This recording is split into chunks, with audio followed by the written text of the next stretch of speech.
Hey, can I ask you something? Sure, go ahead. Have you ever been in a real situation, maybe in a shop, maybe on the street, and someone asked you something so simple and you just froze? Oh, all the time. My brain just goes empty. Yes, exactly. Your brain knows the grammar. It knows 1,000 words. But in that moment, nothing comes out. It happens to everyone, even people who studied English for years. Welcome to the channel. I'm Ethan.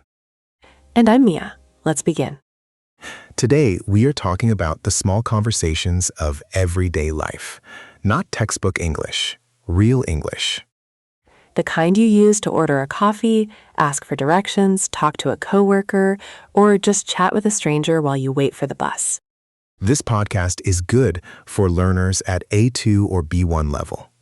If you stay with us, you will hear real conversations, slowly, clearly, and you can borrow every single line.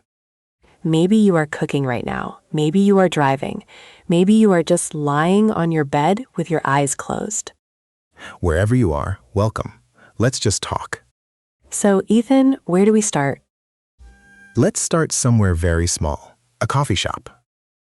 Okay, I like this one because everyone goes to a coffee shop, but the conversation is always a little different than what people expect from a textbook. Right. In a book, it says, "I would like a cup of coffee, please." And that is fine. That is correct. But real conversations have small extra pieces. Like what? Like this. Imagine you walk in and the person behind the counter says, "Hey, how's it going today?" And that is not really a question about your whole life. No. It's not an invitation to talk about your problems. It's just a friendly opening, a little piece of warmth before the real question. Exactly. So the answer is short and easy. Good, thanks. How about you? Or even simpler, not bad, and you? I love that phrase, not bad. It sounds so relaxed. It really is one of the most common answers in English. Not amazing, not terrible, just not bad. Let's build the whole exchange together. Ready? Ready. Okay. Hi there. What can I get for you? Hi, can I get a medium latte, please? Sure thing. For here or to go? To go, please. Anything else for you? No, that's everything, thanks. Did you notice something in that little scene? Tell me. The barista didn't say, "What do you want to buy?" She said, "What can I get for you?" It's softer. It sounds like she's doing something nice for you, not just taking your money. Oh, I never thought about it that way, but you're right. English is full of these small, friendly shifts. And you noticed she asked, "For here or to go?" This is a very common question in cafes, and a lot of learners freeze on it the first time they hear it. Because for here doesn't sound like a normal sentence at first. It's short for, is this for eating here, in the shop? Right. And to go means you are taking it with you, outside. So the answer is only 2 words, for here or to go. You don't need a full sentence. This is something I want people to remember through this whole episode. Real conversation is short. Shorter than you think. So true. Learners often prepare this big, perfect sentence in their head, and then the real answer only needs 3 words. Let's try one more small piece. Sometimes the person behind the counter asks your name for the cup. Oh, this one is funny because sometimes they write it completely wrong. Yes, my name is Ethan, and I have seen it written as Eaton before. That's actually kind of perfect, since you were there to eat. True, true. But the useful phrase here is just, "Can I get a name for that?" And you answer with your name. Maybe spell it if it's unusual. Ethan, E-T-H-A-N. Exactly like that. Spelling your name slowly and clearly is a completely normal, useful skill in English, even for native speakers. Okay, let's move outside the coffee shop now, onto the street. Yes, one of the most common real situations. Someone is lost, and they need to ask for directions. Or maybe you are the one who is lost. That happened to me once in a new city. I didn't know a single street name. What did you do? I just stopped a person walking by and said, "Excuse me, sorry to bother you. Do you know how to get to the train station?" I love that opening, sorry to bother you. It's so soft and polite. It really opens the door nicely. People respond better when you start with a little politeness like that. And what did the person say? She said, "Sure, no problem. Just go straight for 2 blocks, then turn left at the pharmacy, and it's right there on your right." That's a lot of information at once for someone learning English. It really is. So here is something useful. If you didn't understand, you can just say, "Sorry, could you say that again? A little slower?" Say that again? That's such an important phrase. Not just for directions, for everything in English. Absolutely. People are almost always happy to repeat themselves slower. Nobody gets upset about that. Let's break down the direction words a little gently without making it feel like school. Go for it. Go straight means simple, just walking forward, no turns. Turn left and turn right. I think everyone knows those. Right? But here's a nice one. It's on your right or it's on your left means the place is beside you as you walk, not that you need to turn. That's the tricky part. Turn right is an action. On your right is just a location. Exactly. Turn right, you move your body. On your right, you just look. One more useful little expression. Sometimes people say, "You can't miss it." And sometimes you absolutely can miss it. So true, but it just means the place is very easy to find, very obvious. Like a huge red building on the corner. Exactly like that. Now, here's a small story from my own life about this. Oh, I like your stories. Tell me.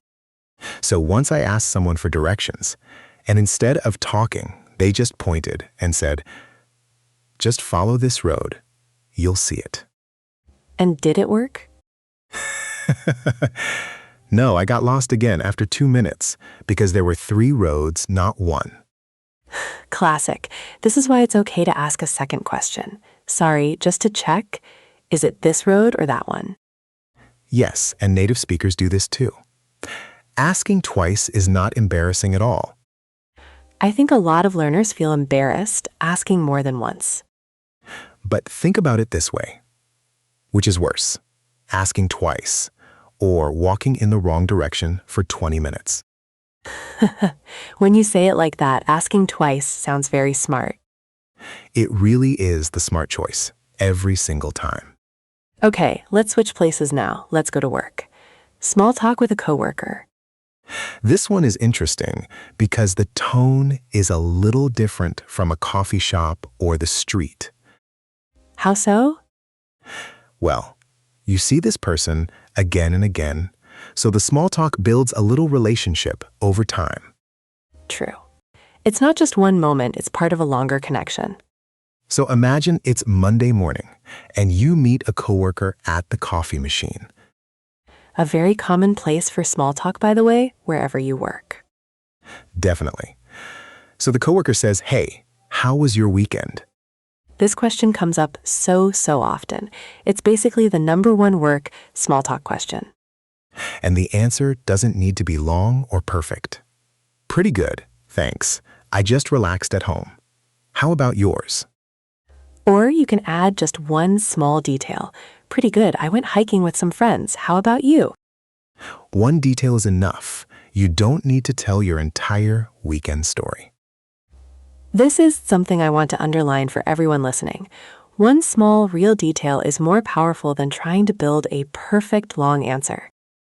Absolutely. It shows you understood the question, and it gives the other person something small to respond to. Let's imagine the coworker continues. "Oh, nice. Where did you go hiking?" And now you just answer naturally. "Just a small trail near my house. Nothing too crazy." Nothing too crazy is such a natural, relaxed phrase. It means not extreme, just simple and normal. Exactly. And people say this a lot when they don't want to sound like they're bragging. Now, here's a small challenge in the workplace. What if you don't know someone's name? Oh, this happens constantly, especially in a big office. What can you say without feeling awkward? Awkward. Let's pause here for a second, since it's a really useful word. Yes, awkward means uncomfortable in a strange, embarrassing way. A small silence in a conversation can feel awkward. Right. So back to the name problem. You can simply say, sorry, I don't think we've met. I'm Ethan. That phrase, I don't think we've met, is so gentle. It doesn't blame anyone for forgetting to introduce themselves. Exactly. It protects everyone's feelings a little. Nobody feels caught out. And the other person usually just smiles and says, "Oh, nice to meet you. I'm Mia. I just started last month." And now you have small talk material for later. Oh, how's it going so far? Settling in okay? Settling in is a lovely little phrase. It means getting comfortable in a new place, step by step. I really like that image, like slowly sinking into a comfortable chair. Yes, exactly like that. Your body slowly relaxing into something new. Let's take a short break here, just a minute. If you're enjoying this podcast, it really helps us if you hit like and subscribe. It's free, and it helps more people find these episodes. We put a lot of care into every conversation we build for you. Okay, where were we? We were talking about work and settling in. Let's move to another real situation now, being late. Oh, this one I know so well. Everyone does. You are meeting a friend, and something happens. Traffic, a late bus, you simply lost track of time. And now you have to walk in and explain it, but not too dramatically. Right, you don't need a huge speech. Just something simple and honest. Let's build it. Imagine you're meeting a friend for lunch and you're 10 minutes late. You walk up and say, "Hey, I'm so sorry I'm late. The bus took forever." Took forever is such a natural way to complain about time without sounding too angry. It just means it felt very long, longer than expected. And what does the friend usually say? Usually something relaxed, like, "No worries at all. I just got here myself." No worries is one of the most common warm little phrases in English. It just tells the other person, relax, it's completely fine. I think this phrase alone could save so many learners from unnecessary stress. Definitely. You hear no worries constantly in casual English, especially with friends. Now, what if you are running very late? Not just 10 minutes, but more. Then a quick message helps a lot before you even arrive. Something like, "So sorry, running about 20 minutes late. Traffic is really bad. Be there soon." I love that structure. Running late plus a small reason plus a short, warm ending. It shows respect for the other person's time without a huge, dramatic apology. And when you finally arrive, Just a simple, warm, "Thanks so much for waiting. Sorry again." and usually the answer is short too. Don't worry about it, let's order. See, the whole thing is short, warm, and simple. No long speeches needed anywhere. Let's talk about one more real situation. Waiting somewhere with a stranger, maybe in a line, maybe on a train. This is the situation that scares people the most, I think. Why do you think that is? Because there's no clear reason to talk. It just depends on you deciding to start. True, in a coffee shop or at work, the conversation almost starts itself. But with a stranger, you have to choose it. Exactly. So let's imagine you're standing in a line, waiting to check out at a shop, and the line is very long. A perfect moment for a tiny comment. Right. You could say something simple like, "This line is taking forever, huh?" Huh? At the end is such a small, friendly invitation for the other person to respond. It softens the sentence, and it clearly invites a small answer. And the other person might say, I know, right? I've been here for like 15 minutes. I know, right? Is such a warm way to agree quickly and completely. I really love that phrase. It shows agreement plus a little shared frustration in a light, friendly way. Exactly. It builds a tiny little connection between two strangers, just for a moment. And usually that's it. A few small lines, and then the line moves, and you both go your own way. But sometimes it continues a little more. Maybe you're on a train, sitting beside someone for 30 minutes. And a little comment about the weather works well here too. Classic, but true. Wow, it's really cold out there today. And the answer, I know, I almost didn't want to leave the house this morning. See, small talk with a stranger is not really about deep meaning. It's about a small, warm moment shared between two people. I think that's such a beautiful way to think about it, honestly. Let's stay outside for one more moment, because there's another situation I think about a lot. Meeting a neighbor. Oh yes, this one is so common and honestly a little tricky, because you might see this person for years. Right? It's not just one moment like a stranger on a train. It's a small relationship that keeps building, week after week. So imagine you're taking out the trash, and your neighbor is doing the same thing at the same time. A very real, very normal little scene. The neighbor might say, "Oh hey, how's it going? Haven't seen you in a while." Haven't seen you in a while is such a warm little phrase. It shows the person actually noticed you were gone. It really does.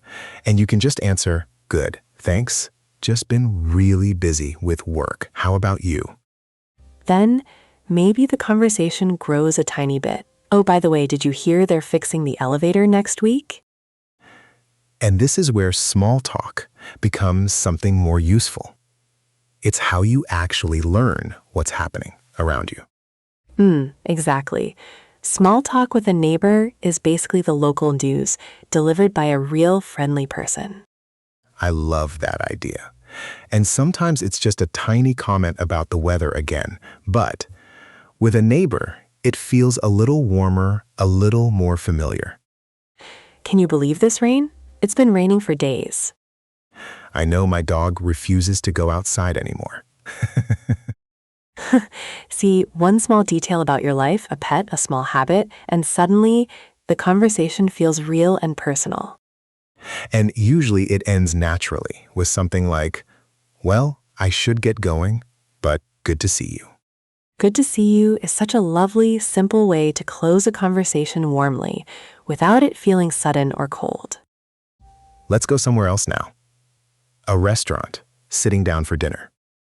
Oh, I really like this one because there are so many small requests that feel scary at first, but they're actually very simple. Right? So imagine the server comes to the table and says, "Hi, are you ready to order? Or do you need a few more minutes?" If you need time, you just say, "A few more minutes would be great. Thanks." And if you're ready, "Yes, I think I'll have the grilled chicken, please." I want to pause on the word grilled for a second, since food words like this show up constantly on menus. True, grilled means cooked over direct heat, usually with lines on the meat or vegetables, different from fried, which uses oil, or steamed, which uses hot water vapor. Grilled, fried, steamed, three very different pictures, three very different tastes. Exactly, a nice little group of three to remember together. Now, what happens if something is wrong with the order? This is the part that scares people the most. Yes, sending food back or asking for a change feels very uncomfortable for a lot of learners. But the phrase is actually very gentle. "Sorry, could I get this without onions, please? I have an allergy." Or if the food already arrived wrong, "Sorry, I think I ordered the chicken, not the fish." Servers hear this constantly, all day, every day. It's never a big deal for them. Right, and a small polite phrase like "sorry" or excuse me at the front softens everything. At the end, the classic question, can I get you anything else? Maybe dessert? And you can simply say, no, I think we're all set. Just the check, please. We're all set is such a smooth little phrase. It means finished, ready to move to the next step. I really like collecting these small closing phrases. They make you sound so natural, so relaxed. One more situation, and then we'll slow down and finish gently. Let's talk about the hairdresser or the barber. Oh, this is a famous one, honestly, all around the world, in every language. Why do you think that is? Because you're sitting there for maybe 30 minutes and small talk almost always starts on its own. The classic opening question. So, what are we doing today? Meaning, what haircut do you want? What changes are you looking for? And you might say, just a trim, please, nothing too different. Or maybe a little shorter on the sides this time. A trim is such a useful little word. It means a small cut, just cleaning up the ends, not a big change. I love that word. It feels so gentle, so small. And then, almost every single time, the classic question comes. So, any plans for the weekend? It's almost funny how predictable this question is in every hairdresser chair around the world. It really is. And you can answer with something small and easy, just like we practiced earlier. Nothing too exciting, just relaxing at home. How about you? And this little loop of small talk continues gently, question, small answer, until the haircut is finished. At the end, you just say, "It looks great, thank you so much," and maybe have a good one.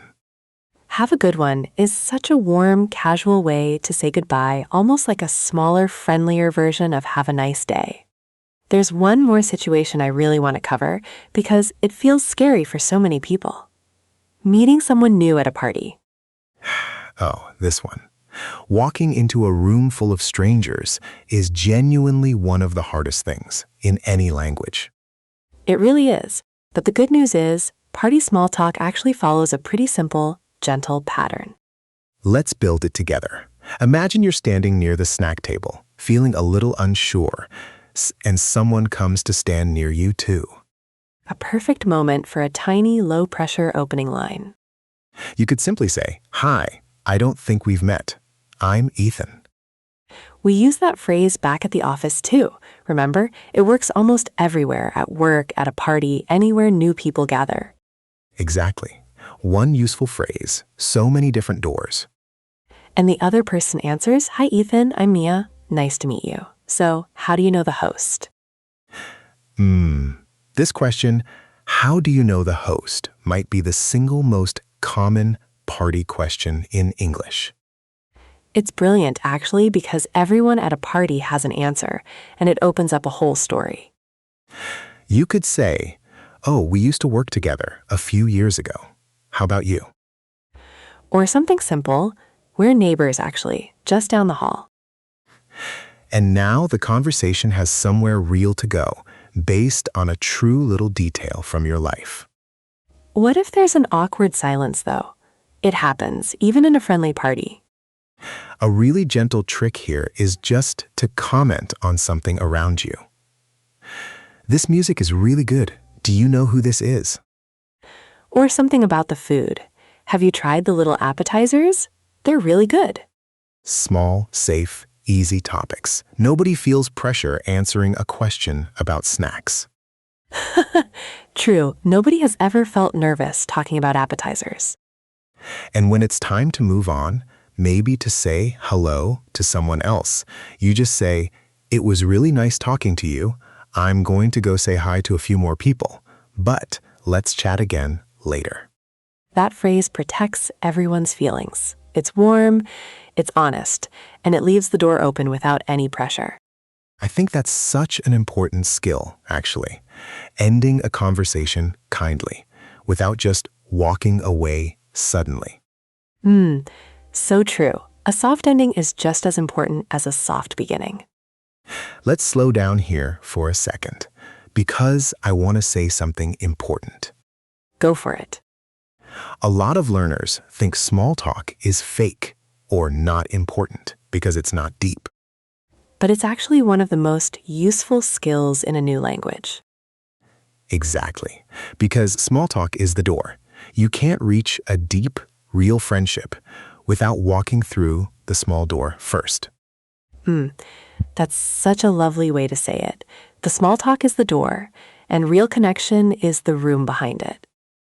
And every conversation we practice today, coffee, directions, work, being late, waiting in a line, a neighbor, a restaurant, a haircut, even a party full of strangers, they are all small doors. Small doors that open into a real life lived in English. And here's something else worth remembering.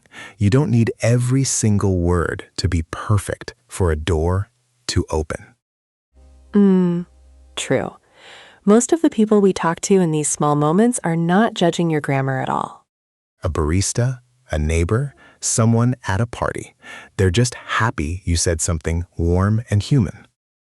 I think learners sometimes imagine a native speaker standing there with a red pen, silently correcting every mistake.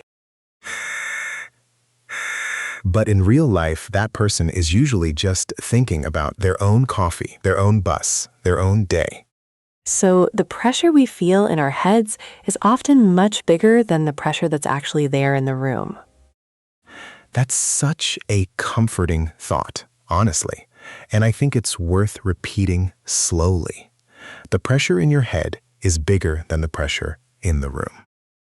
Can you think of a time this week when you needed one of these exact conversations? Maybe you ordered coffee somewhere. Maybe you asked someone for directions. Maybe pause the video right now and just say one of these lines out loud to yourself or to the room. It feels a little strange at first, talking to an empty room, but it really helps your mouth remember the shape of the words. Your mouth is a muscle too, and muscles need real practice, not just reading in your head. Okay, before we finish, let's walk through everything one more time, gently. We started at the coffee shop. What can I get for you? For here or to go? Then outside, asking for directions. Sorry to bother you. Do you know how to get to... And could you say that again a little slower? Then at work. How was your weekend? And I don't think we've met. Then being late. So sorry I'm late. And the warm little answer, no worries at all. And finally, small talk with a stranger. This line is taking forever, huh? And I know, right? So many small doors, all in one episode. To our listeners in Vietnam, in Brazil, in Japan, in Egypt, in Indonesia, wherever you are tonight or this morning, we are proud of you. Learning a language as an adult in your real busy life takes real courage. It's not always easy, and some days it feels very slow. But every small conversation you try, even a shaky one, even one with mistakes, is a real step forward. Here's a small challenge for you this week. Pick just one of these conversations, maybe the coffee shop one, and actually use it in real life or with a friend. Tell us in the comments which situation is the hardest for you. Ordering food, asking directions, or small talk with a stranger. For me, I think it's still small talk with strangers, even now. Me too, honestly. It never fully stops feeling a little strange. But I've noticed something over the years. The strange feeling gets shorter and shorter each time. Yes, the first few seconds are still a little uncomfortable, but then something relaxes, almost automatically. It's like your body remembers the pattern, even before your mind fully catches up. That's such a lovely way to put it. Your body learns the rhythm of a language before your thoughts do. And that rhythm only comes from real practice, real small conversations, again and again, gently, without pressure. So don't wait for perfect English before you speak. Speak the small, real English you already have today. And if you try even one of these phrases this week, come back and tell us how it went. We genuinely love reading your stories. Every message reminds us why we keep making these episodes slowly, carefully, one real conversation at a time. If you like this episode, please like it and subscribe for more real, slow, everyday English conversations. We're just two friends talking, Ethan and Mia. Take care of yourself this week. Be kind to yourself while you learn. Bye for now, everyone. Until then, keep talking, keep trying, keep being brave in small, everyday moments. We'll be right here, waiting for you, with another real conversation next time. Bye. See you next time.